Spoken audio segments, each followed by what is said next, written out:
Hello student, स्वागत है रचना smart study में। इसके पहले हमने एनसीईआरटी के नोट्स डाले थे सीटेट के लिए। आपने अगर पढ़ा होगा तो 2016 के आज हम क्वेश्चन पेपर सॉल्व करने वाले ईवीएस एनवायरनमेंट स्टडी यानी कि पर्यावरण अध्ययन का। तो आप सारे क्वेश्चन उन्हीं नोट्स में से पाएंगे। तो अगर आपने नहीं पढ़ा है तो पीछे जाकर पढ़ लें और फिर इस क्वेश्चन पेपर को सॉल्व करें, या पहले इसको देख भी लें और फिर पढ़ते वक्त आपको सारी चीज़ें उसी नोट्स से मिलेगी। तो आइए हम उस 2016 के क्वेश्चन पेपर को सॉल्व करते हैं, सीटेट के पेपर को। क्वेश्चन है, पर्यावरण अध्ययन की अपनी कक्षा में समूह क्रियाकलाप का निर्माण करते हुए आप निम्नलिखित विचारों में से किनका ध्यान रखेंगे। तो किसका ध्यान रखेंगे? आइए ऑप्शन देखते हैं। बच्चों की रुचियों का ध्यान हो, इसका तो ध्यान रखेंगे ही। बच्चों की रुचियों का, लड़कों और लड़कियों को समान रूप से रुचिकर लगे, इसका भी ध्यान रखेंगे। इसमें मूल्यवान सामग्री लगी हो, ये मायने नहीं रखता। सभी धार्मिक और सांस्कृतिक पृष्ठभूमि के बच्चों को रुचिकर लगे, ये सही है। तो इसमें 3 ऑप्शन सही है, ए, बी और डी। तो ऑप्शन होगा राइट 2, ए, बी, डी। नेक्स्ट क्वेश्चन,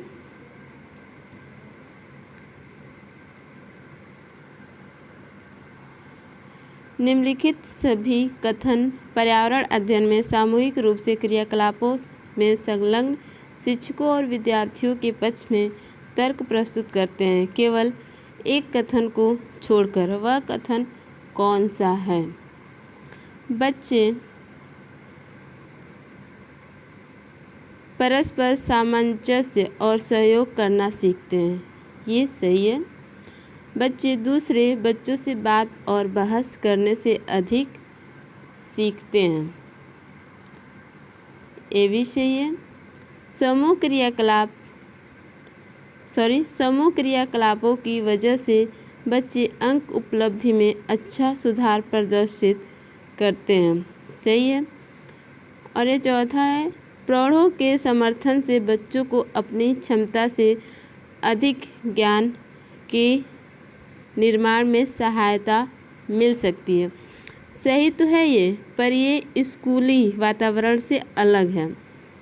ये यहाँ पे बात की गई है शिक्षकों और विद्यार्थियों के संदर्भ में, ये सामाजिक संदर्भ में आ रहा है और ये विद्यालय संदर्भ में आ रहा है। तो ऑप्शन 4 इसका आंसर हुआ। नेक्स्ट क्वेश्चन देखेंगे,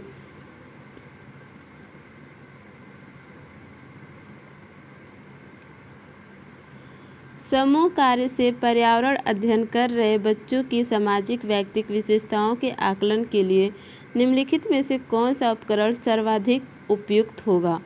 ऑप्शन है दत्त कार्य, कागज पेंसिल परीक्षण, मौखिक प्रश्न और निर्धारण मापनियाँ।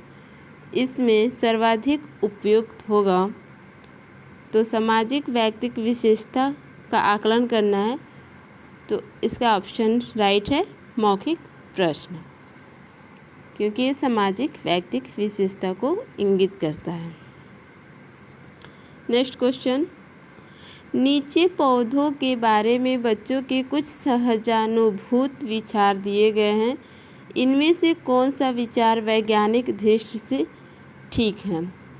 ऑप्शन है कुछ सब्जियां फल होती हैं, बीज किसी पौधे का हिस्सा नहीं होते, गाजर और बंद गोभी पौधे नहीं हैं। ऑप्शन 4 है घास पौधा नहीं है।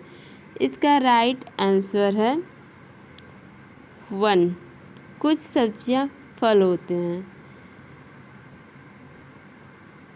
तो कुछ सब्जियां जो होते हैं वो फल के रूप में होते हैं और कुछ सब्जियों के पौधे फूल होते हैं, और जबकि कुछ सब्जियां फल के रूप में होती हैं। तो ये राइट आंसर है। नेक्स्ट क्वेश्चन, कक्षा 4 की एक शिक्षिका ने अपने विद्यार्थियों से कहा, कुछ वयोवृद्ध लोगों से यह पूछिए कि जब वे जवान थे तो क्या उन्होंने कुछ ऐसे पौधे देखे थे जो आजकल नहीं दिखाई पड़ते हैं। इस संदर्भ में हमने पिछले वीडियो में दिया हुआ है, आप उसे ज़रूर देखें ताकि नए प्रश्न अगर उनसे बनते हैं उस नोट से तो आपको बहुत सहायता मिलेगी। उपरोक्त प्रश्न के पूछे जाने पर निम्नलिखित में से किस कौशल के आकलन की संभावना नहीं है। तो जिस आकलन की संभावना मतलब कि कौशल के आकलन की संभावना नहीं है वह है, ऑप्शन देखेंगे, चर्चा। जब हम वयोवृद्ध से पूछेंगे, अपने दादा दादी नाना नानी जिससे भी पूछेंगे तो चर्चा होगी ही, प्रश्न पूछना होगा ही, अभिव्यक्ति एक दूसरे की होगी और प्रयोग नहीं होगा क्योंकि ये पिछले समय के बारे में जानकारी लेना है। नेक्स्ट क्वेश्चन, एक शिक्षक प्रत्येक बच्चे को अपने घरों की रद्दी सामग्री से कुछ उपयोगी वस्तु बनाने को कहता है। शिक्षक का शैक्षिक अभिप्राय नहीं है।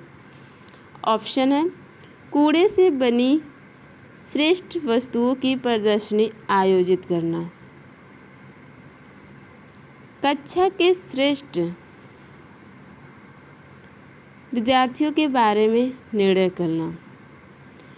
एक बार और देखिएगा, कूड़े से बनी श्रेष्ठ वस्तुओं की प्रदर्शनी आयोजित करना, ये इसका अभिप्राय हो सकता है रद्दी सामग्री से उपयोगी चीज़ें बनाने से।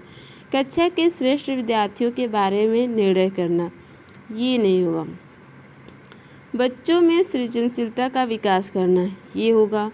बच्चों को पुनश्चक्रण, पुनः प्रयोग और रूपांतरण को समझने देना, ये भी सही है। अभिप्राय नहीं है तो अभिप्राय नहीं है वो है ये, ऑप्शन नंबर 2 इस क्वेश्चन का राइट विकल्प है।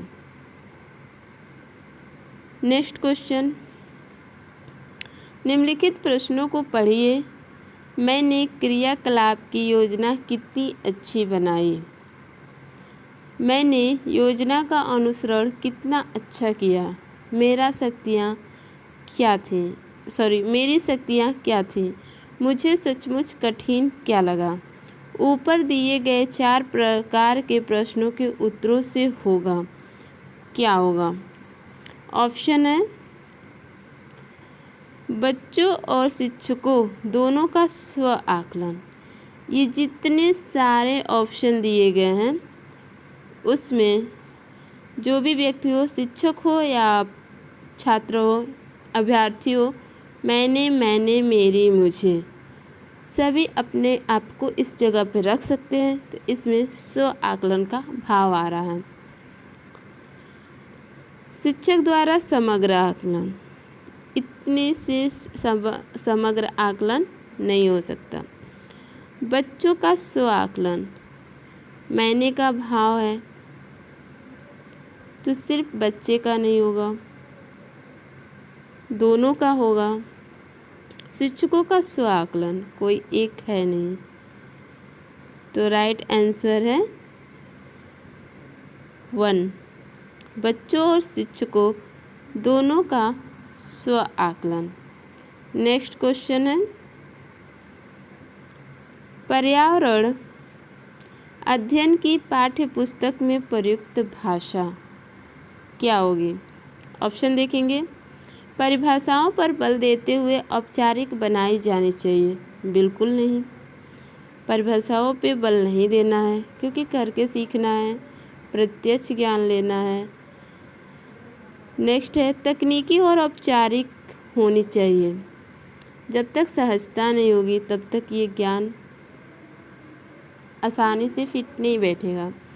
बच्चे की दिन प्रतिदिन की भाषा से संबंध होना चाहिए, ये ऑप्शन सही है क्योंकि पर्यावरण अध्ययन की पाठ्य पुस्तक में प्रयुक्त भाषा अगर उसके दिन प्रतिदिन की भाषा से संबंध होगी तो वह उपयुक्त है।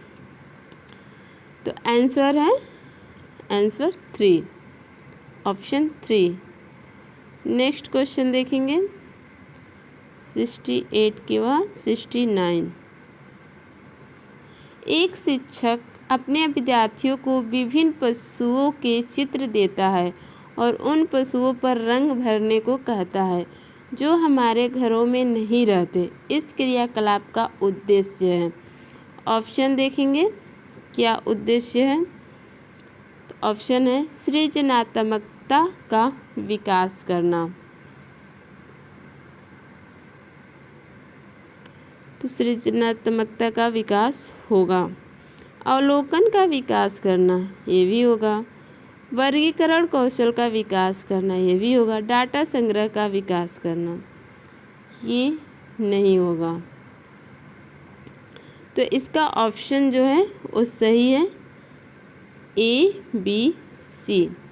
नेक्स्ट क्वेश्चन है पर्यावरण अध्ययन के पाठ्यक्रम जिसे 6 उप विषयों के चतुर्दिक निर्मित किया गया है में पौधे और पशु को जानबूझकर परिवार और मित्र उप विषय के अंतर्गत सम्मिलित किया गया है।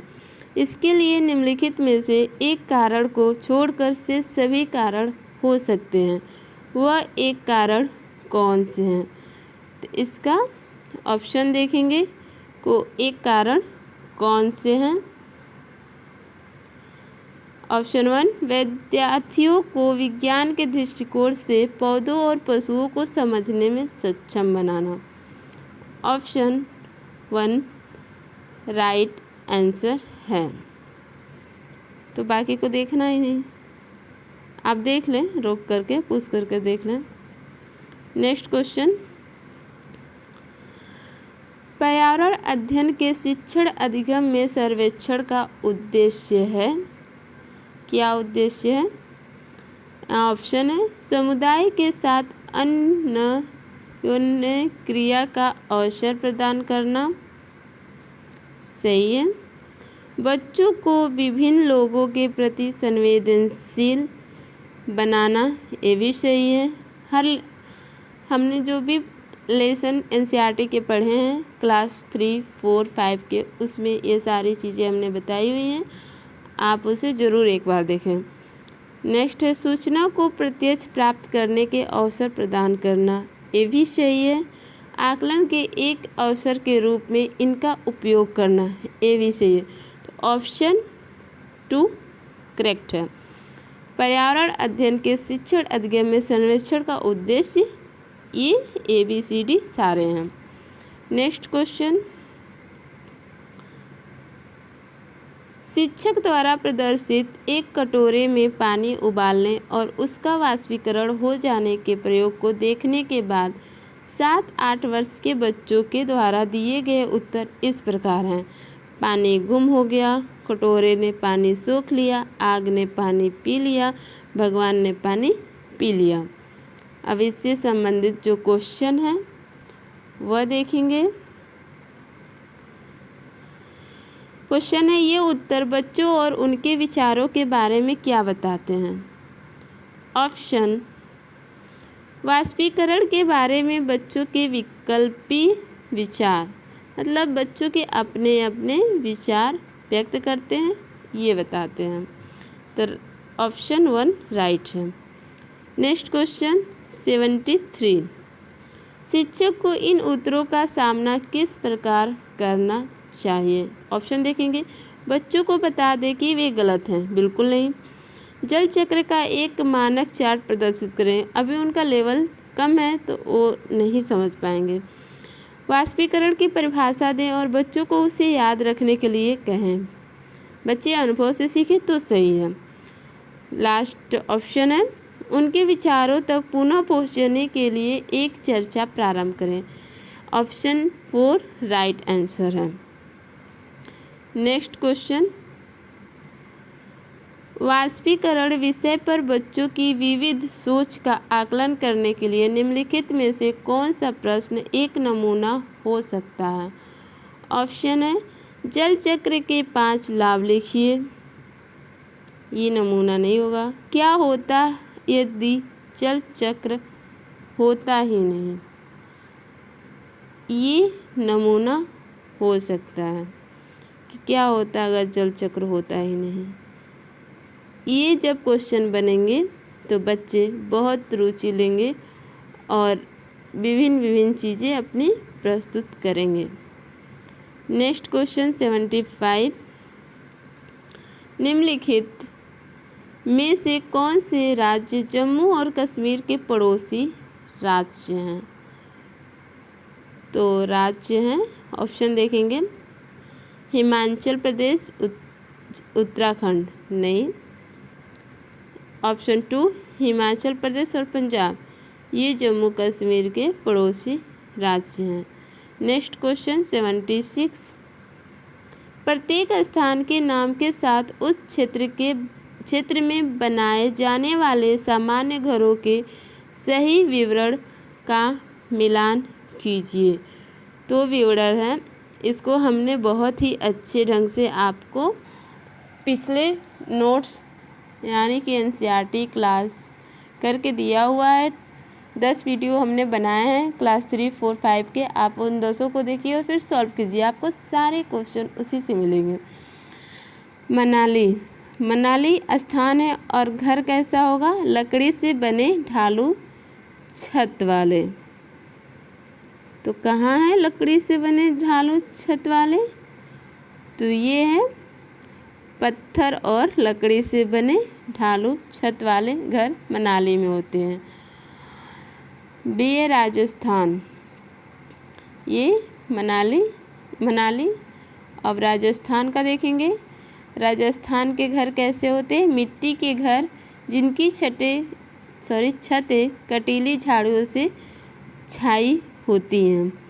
तो इनका ऑप्शन है 4, मिट्टी के घर जिनकी छतें कटीली झाड़ियों से छाई होती हैं। असम में कैसे घर होते हैं? असम में बांस के खम्भों पर बने ऊंचे उठे हुए घर होते हैं। लद्दाख में घर होते हैं पत्थर के बने घर जिनके फर्श और छतें लकड़ी की बनी होती हैं। तो इसका ऑप्शन 5 है। इसका करेक्ट आंसर क्या है? इसका करेक्ट आंसर है 3। नेक्स्ट क्वेश्चन, पशुओं की त्वचा पर विविध पैटर्न डिजाइन। ऑप्शन देखेंगे, ऑप्शन 1 उस जलवायु के कारण होते हैं जिसमें वो रहते हैं, ये करेक्ट आंसर है।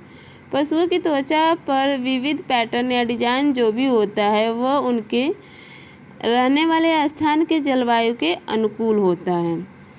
नेक्स्ट क्वेश्चन देखेंगे 77 के बाद 78, जो व्यक्ति जंगल में कम से कम 25 वर्षों से रह रहे हैं उनका उस जंगल भूमि पर और उसमें पैदा होने वाली वस्तुओं पर अधिकार है। यह जनादेश किसके द्वारा दिया गया है? हमने जो वीडियो 10 बनाया है एनसीईआरटी क्लास 5 का, उसमें ये इंक्लूड है। तो आपसे हम एक बार और कह रहे हैं कि आप उन नोट्स को वीडियो 10 तक 1 से 10 तक ज़रूर देखें और फिर क्वेश्चन सॉल्व करें। आपको हर क्वेश्चन का आंसर आसानी से आ जाएगा। तो ऑप्शन देखेंगे, संविधान अनुसूचित जाति आदेश विधेयक 2012, ये आंसर नहीं है। भारतीय जंगल अधिनियम 1927, ये भी नहीं है।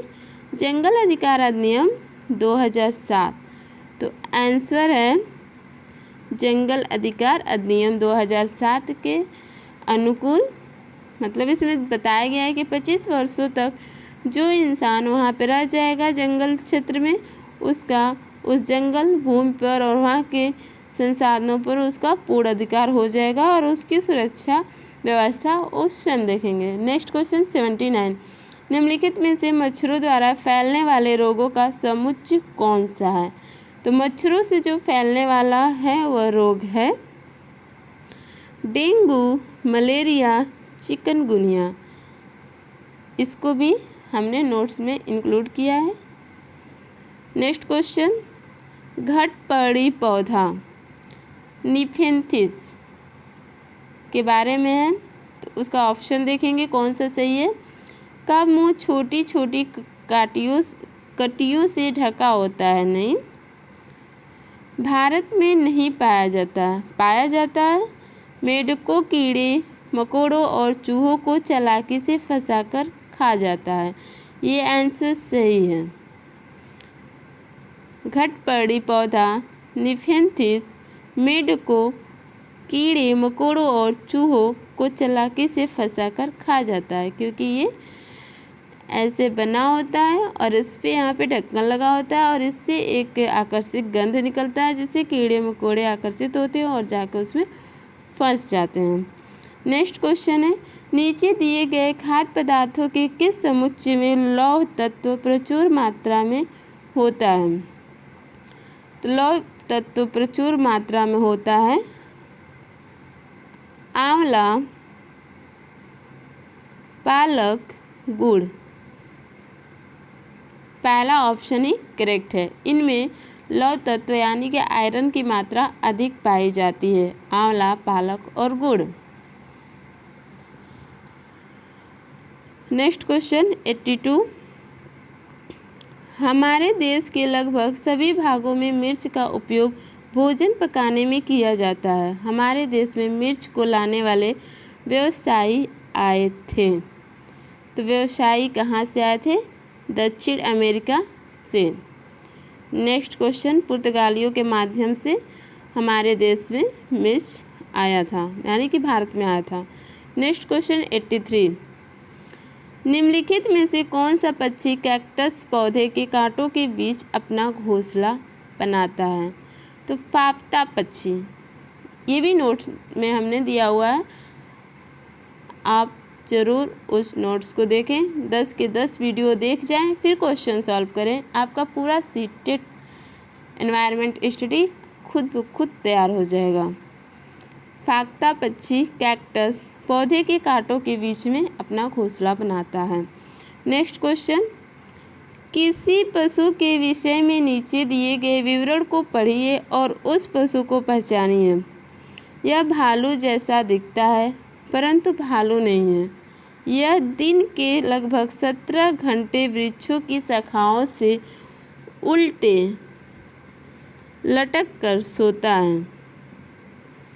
यह जिस वृक्ष पर रहता है उसी की पत्तियां खाता है। यह लगभग 40 वर्षों तक जीवित रहता है। तो ये जो विशेषताएं बताई गई हैं वह है स्लॉथ।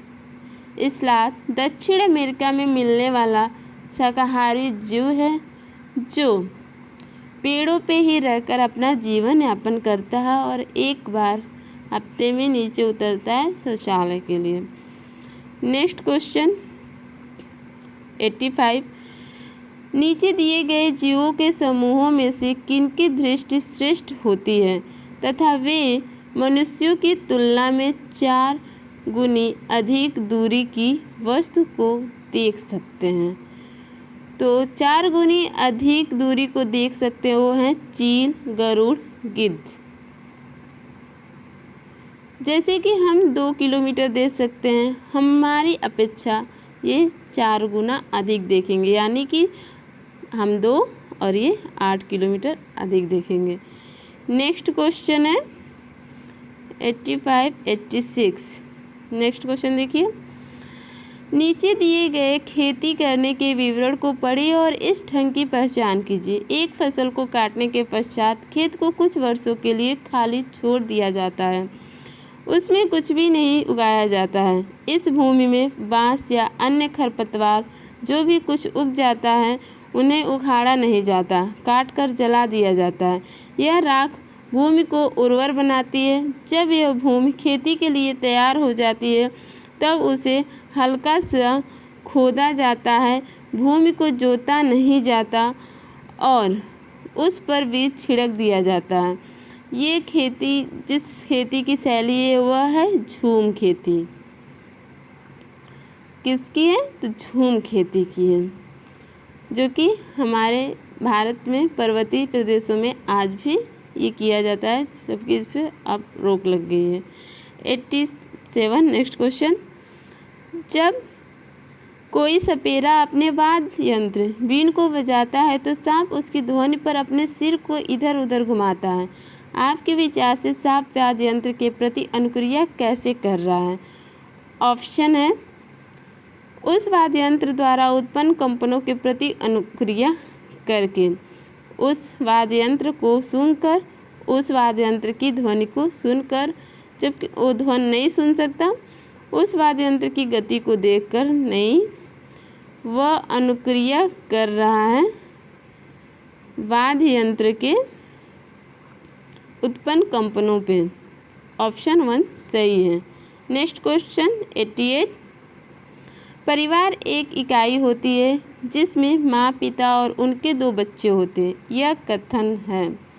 ऑप्शन है सही नहीं है, क्योंकि इस कथन में यह स्पष्ट करना चाहिए कि बच्चे जैविक होते हैं। ऑप्शन 2 यह सही है नहीं है, क्योंकि परिवार कई प्रकार के होते हैं तथा परिवार का केवल एक ही प्रकार में वर्गीकरण नहीं किया जा सकता।